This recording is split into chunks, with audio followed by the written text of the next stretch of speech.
Welcome to the Top Business Leaders Show, powered by Rise 25 Media. We feature top founders, executives, and business leaders from all over the world.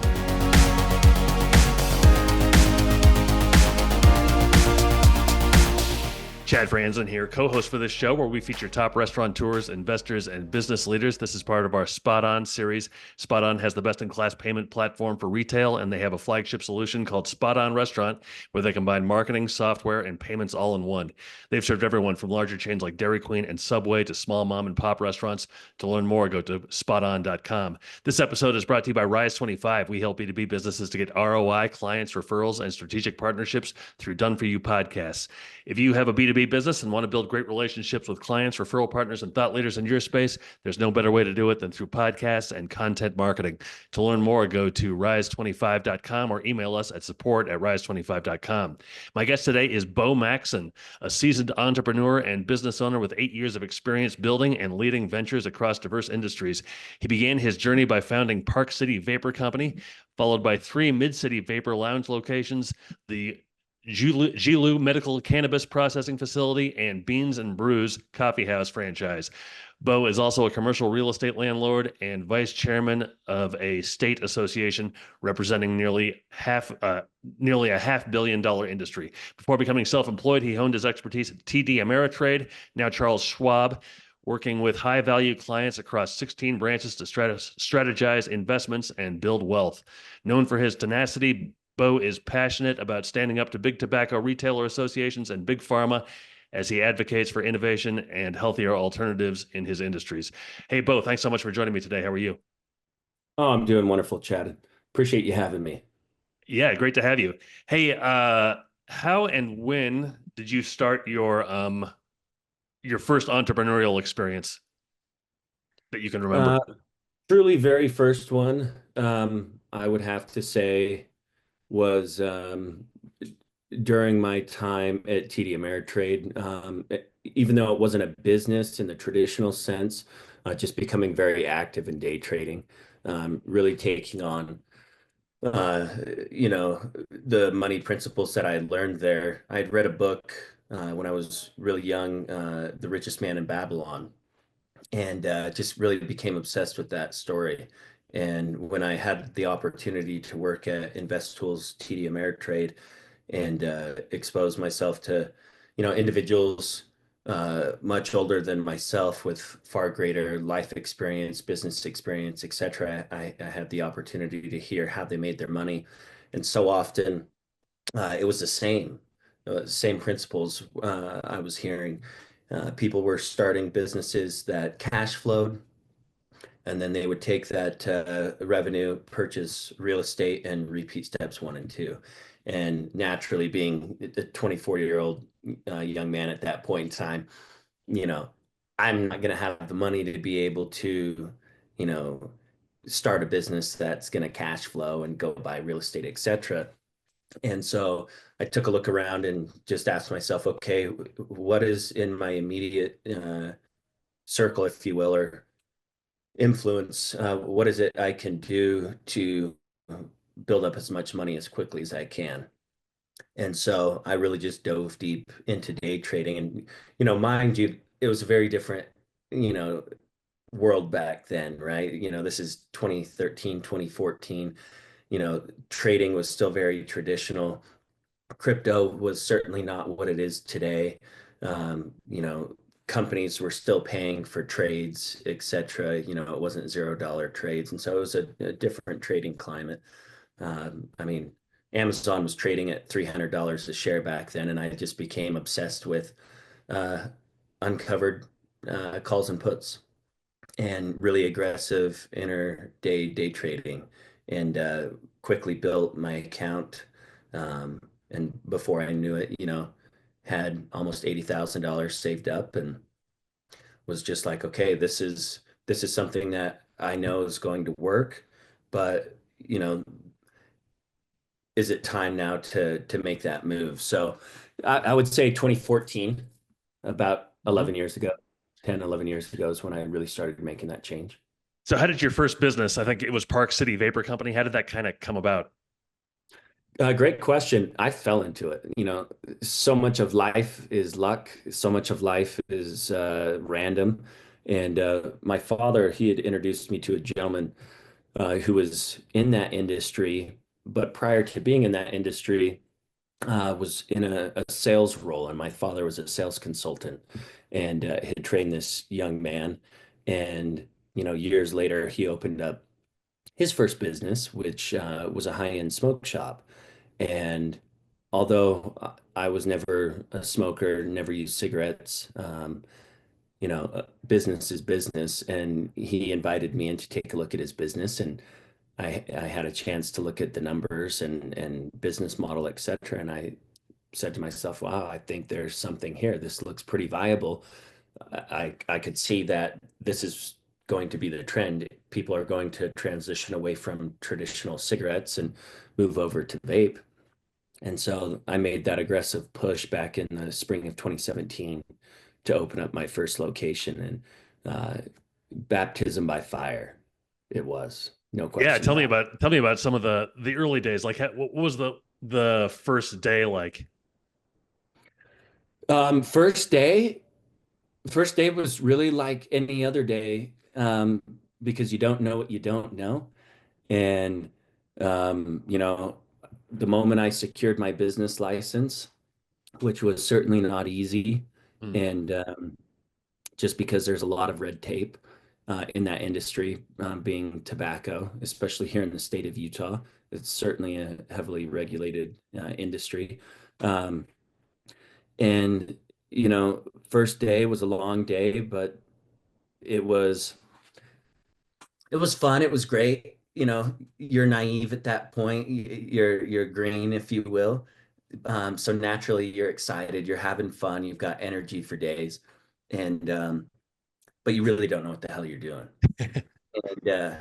And so often people would ask the question, "Well, how did you know you were ready to open up your first business?"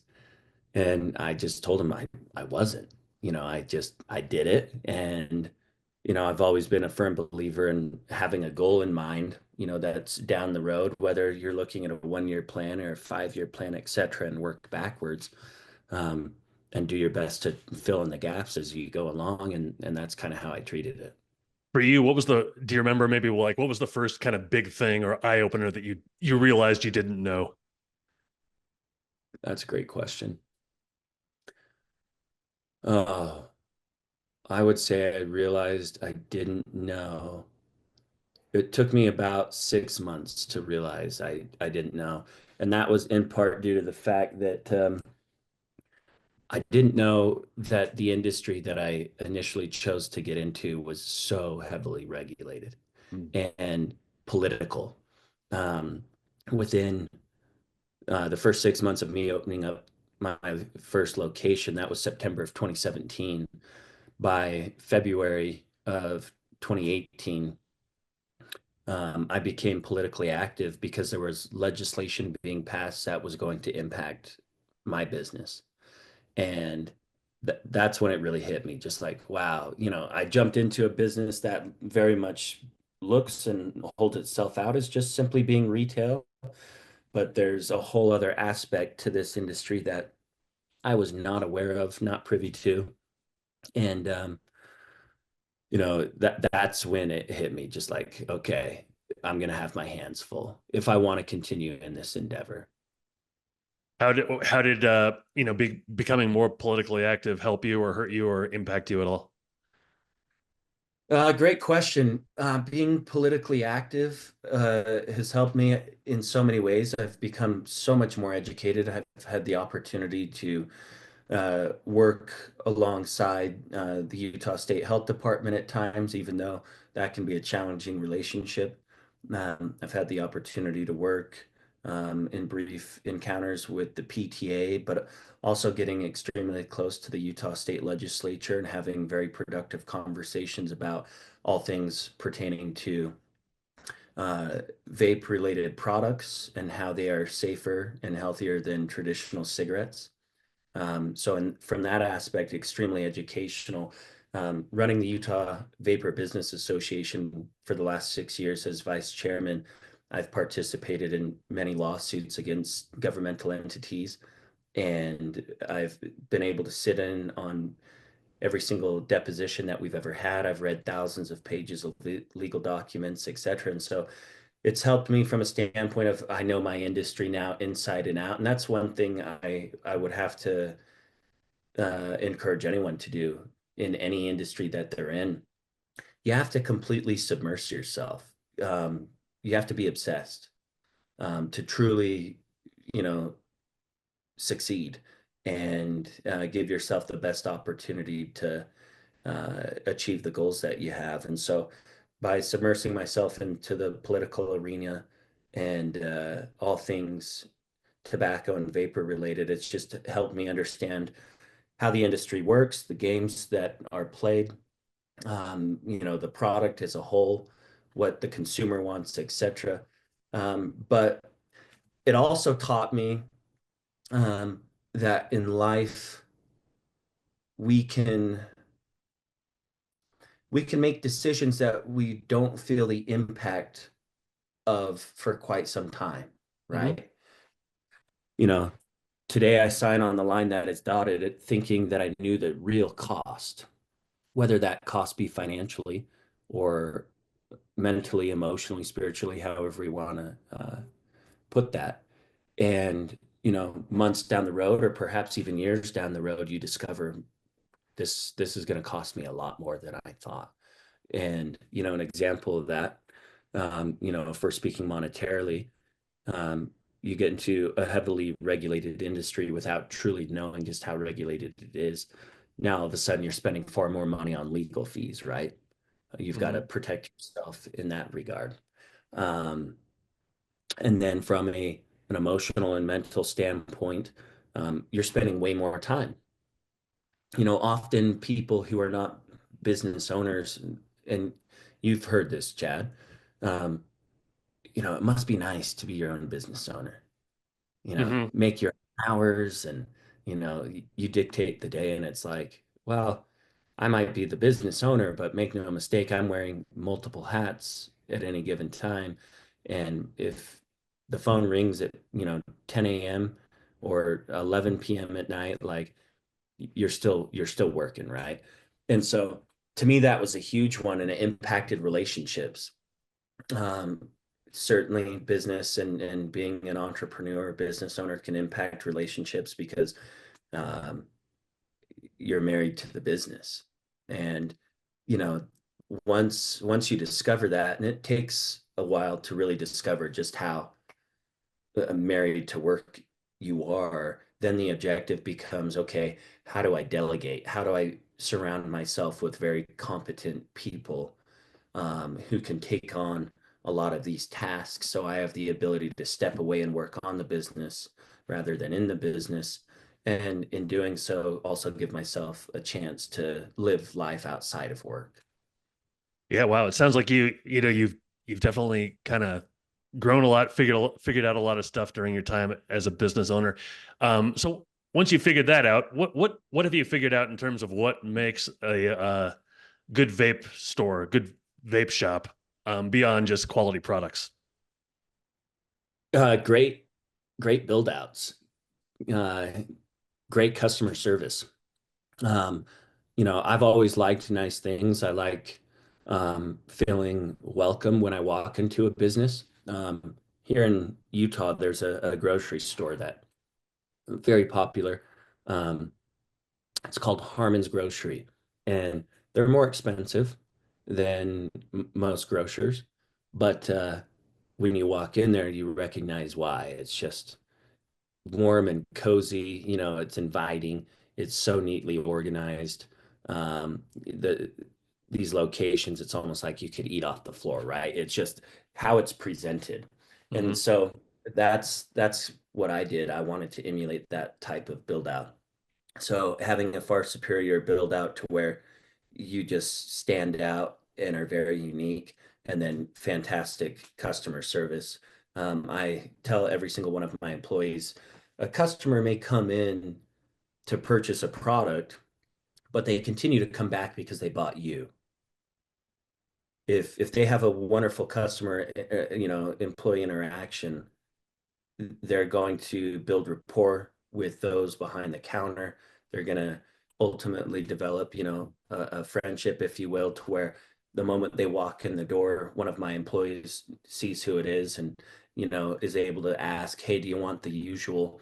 And have their product right there for them. You know what I mean? Very similar to a coffee shop. Mhm. So I would say those two are the biggest components in my eyes. So you had Park City Vapor Company, and then what came next? A Mid City Vapor Lounge. Yeah, I opened up 3 Mid-City Vapor Lounge locations, and same business model, just different counties, and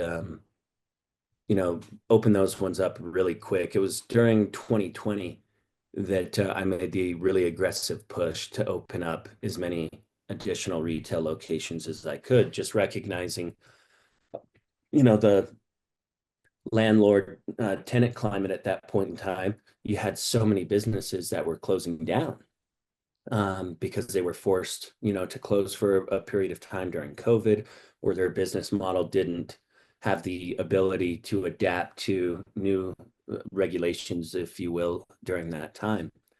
And being in the regulated industry that I am, zoning is a huge part of that. Here in the state of Utah, we've got zoning laws that are 5 times more strict than a bar, Wow. even more strict than a medical cannabis pharmacy here. And so there were so many vacancies that I just made an aggressive push, put together some really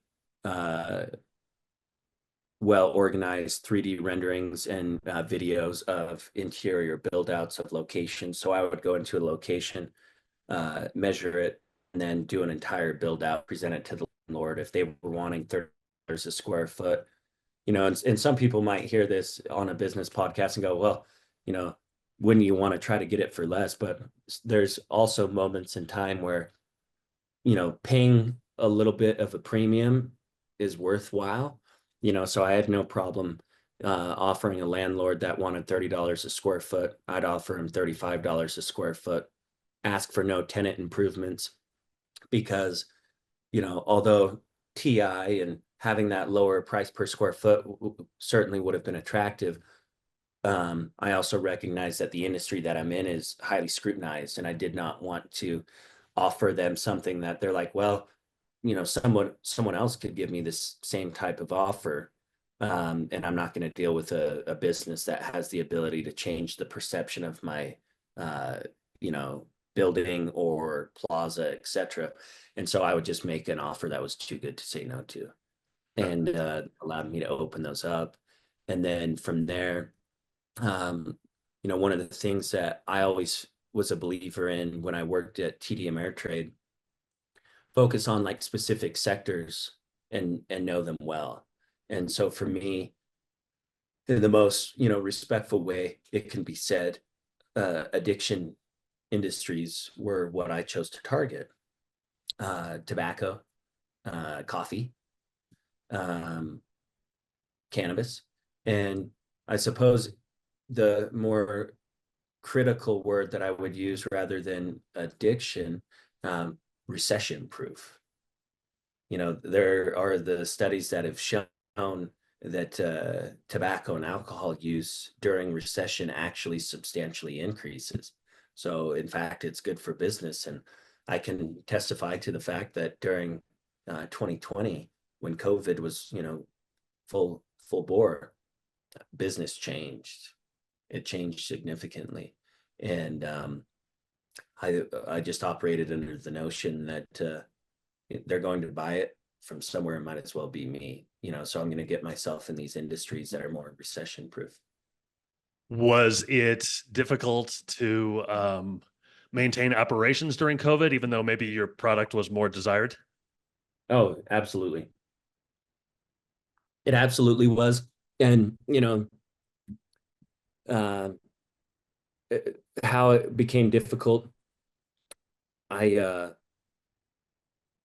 had the opportunity to work with someone who started manufacturing hand sanitizer for very cheap. I don't know if you recall this, but people were selling hand sanitizer for 15, $20 a bottle on Amazon, right? Just price gouging the hell out of people. And so a friend of mine started manufacturing hand sanitizer, and I sold it for $5. And I was selling so much hand sanitizer. I was for a brief period of time selling more hand sanitizer than vape products, just because so many business owners were coming to me because they were like, thank you for not price gouging. Like, this is something that I can actually afford and make sure all of my employees have access to, etc. But we had to change a few things for a while. We had to conduct transactions at the door as opposed to the counter, point of sale system, etc. So there are some challenges, no question about it, but adapt or die. And so we did our best to adapt. Sure. So how does, well, you own multiple other businesses now. Tell me about Gilu Medical Cannabis Processing. Yeah, so it's pronounced Hilyu. Oh, sorry. Yeah, don't be. I didn't come up with the name. It's my business partner's creation. Um, Hilyu is a brand owned by Life Elevated Processing. It's a tier 1 medical cannabis processing facility, and we manufacture products for the 15 medical cannabis pharmacies here in the state of Utah. And Justin is my business partner, one of many on that one. It's a large endeavor, and he loves cannabis, all things cannabis, in particular primo. He loves premium, high quality, patient, focused product rather than purely being recreational based, which is part of what attracted me to getting into it. And once again, you don't know what you don't know. I did not know just how incredibly intense and sophisticated cannabis processing can be. It's definitely,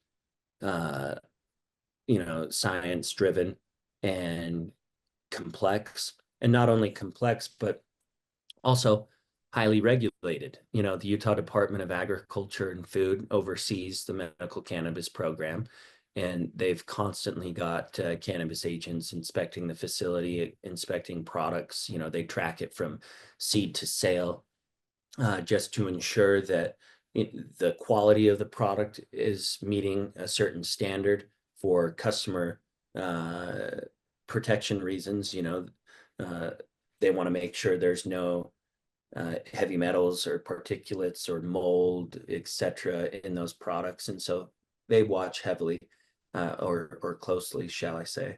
And it's also an industry that very political as well. That seems to be a common theme where there's money, there's a lot of politics, right? And that's been something to overcome, because you have to play that political game to build those relationships to ultimately sell your product. Yeah, I would imagine. And then you also you've invested in Beans and Brews Coffee House. Yeah, it's my first franchise. If we're talking of addiction, coffee is mine. I'm that guy who will drink it late at night and still go to bed. I love it. It's my comfort food, if you will. And Beans and Brews, they originated here in Salt Lake City, Utah, 31 years ago, and built quite a name for themselves, a respectable brand. And for me, as I stated previously, recession-proof businesses are where I wanted to focus. And so I elected a few years ago to open up my first Beans and Brews. Certainly has been educational. But matter of fact, I was talking with my girlfriend about it last night. It's, to me, the most fun of all of the businesses that I own, just because I'm not dealing with all the red tape and all the politics, if you will. And at the end of the day, it's just, do you make good coffee? Do you make good, breakfast sandwiches? And do you provide good customer service? As long as you do those things, it's going to be all right. And it reminds me of my days when I used to live in Los Angeles and I was bartending, slinging drinks. And, now when I'm over in that store, I'm just handing out coffees and, loving when it's busy. It's way more fun when it's busy and you're just working with all these different people, having random conversations. But yeah, definitely a good experience and very different from anything else I've done. Yeah, yeah, I would imagine. So, you had built shops or stores or whatever from the ground up. You put your stamp on all of it. What's the difference, in becoming a franchisee, where it's kind of maybe the business model is already set up, the brand is set up? Was that frustrating for you to have not have maybe as much say, or did you enjoy that? I appreciate you asking that question, actually. Mhm. And for anyone who has yet to open up their own business as well as a franchise, that's a incredible, fantastic question to ask because there's absolutely a difference. For somebody who's never opened up their own business before, there's a lot of value in opening up a franchise, right?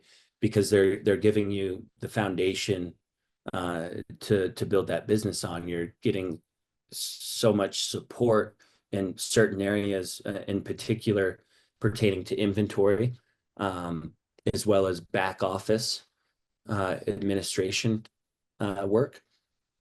And in that, there's a lot of value, as well as the fact that with the franchise, they're running and in charge of all things marketing and media related. And you're able to piggyback off of the brand recognition, hence how they're able to command, depending upon the franchise, anywhere from, 6 to 9% of gross sales, but at that point, you have a real business partner, 6 to 9% gross sales. When you break it down at the end of the day, that's a lot more than 6 to 9%, right? Mhm. And for me, it was frustrating actually. It was frustrating because although they've built a successful business, when you look at a franchise, they like to keep within a particular lane because they're dealing with so many locations, right?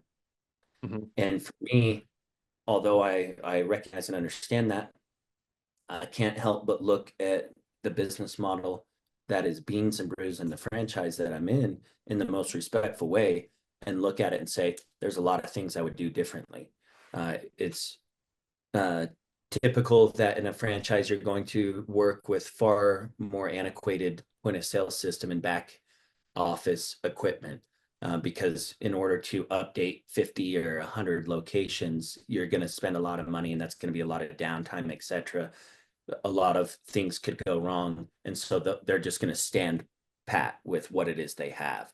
And in my other businesses, I've got far more up to date, in my opinion, reliable, easier to use, user friendly, if you will, point of sale systems accessible from anywhere. Whereas so much of the back end is only accessible on the virtual uh, terminal that is in the actual coffee shop. So little things like that, you know, um, to where you're basically you're paying to be an employee. Mm. If you Mhm. You're paying that franchise fee, you're paying those royalties to run the business like they want it run.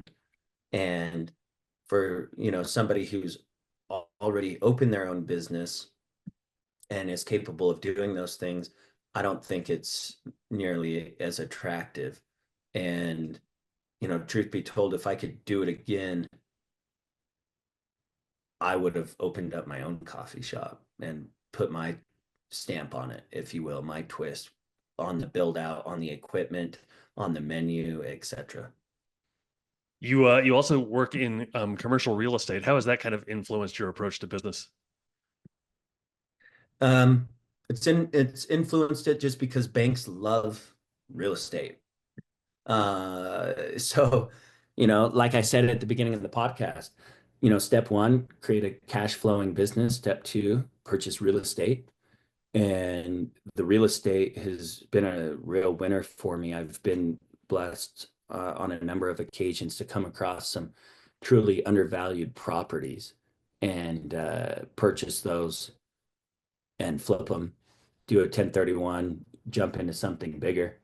and continue to defer taxes, do a cash out refinance, pull my money out on that, and go put it to work for me in other areas. And, you know, I think that's something that a lot of business owners focus on is real estate. And to me, it's been a huge one because banks will love to take it on collateral every single time when they see that you've got the cash flow, to be able to make the payments on that. They say they don't want you to default, but when you're sitting in such a great LTV situation, you know, we know they're going to take the risk on something because they see, okay, you want to borrow, $1 million and you've got 1.5 million in equity in this property.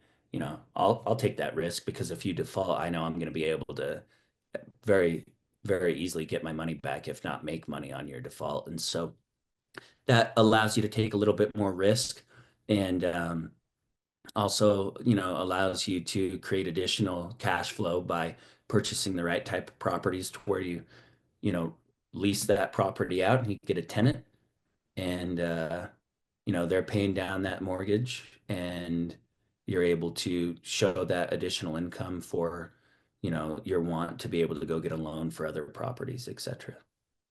So with all these, businesses under your belt, what are maybe some of your goals for the future in terms of your current businesses and maybe other ideas? Well,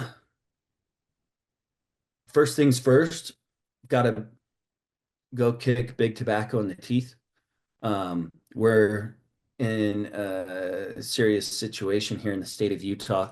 The Utah Vapor Business Association is really the only thing standing in the way of RJ Reynolds and Altria creating a monopoly here in the state of Utah on all things tobacco. The FDA has what's referred to as the PMTA process. And as presently stands, after Senate Bill 61 was passed during the 2024 general session, as of January 1st, 2025, the only vapor products that will be allowed to be legally sold in the state of Utah are all owned by Big Tobacco. And so we're suing the state. We're suing the state again.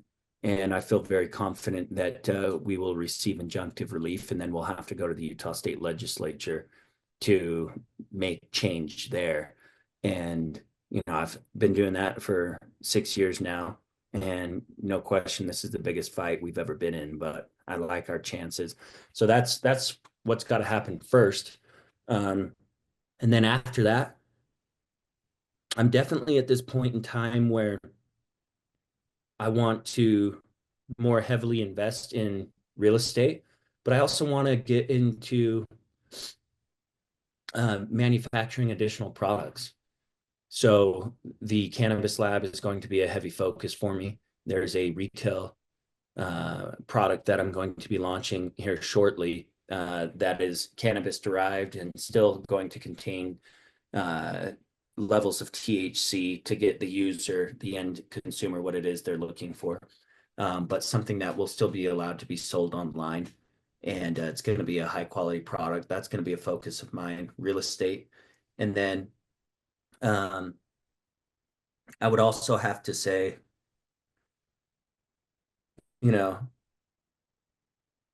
more e-commerce driven businesses, just because when you're in retail, your overhead's so heavy, right? Mm-hmm. The cost of employees, but in particular, a traditional retail space, you're paying a far heavier amount of rent per square foot, and then insurance, it's a different ball game.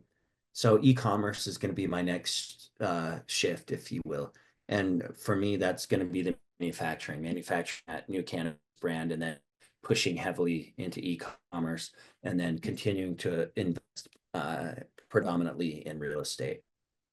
Just Very because nice. e-commerce got an unlimited ceiling, Yeah.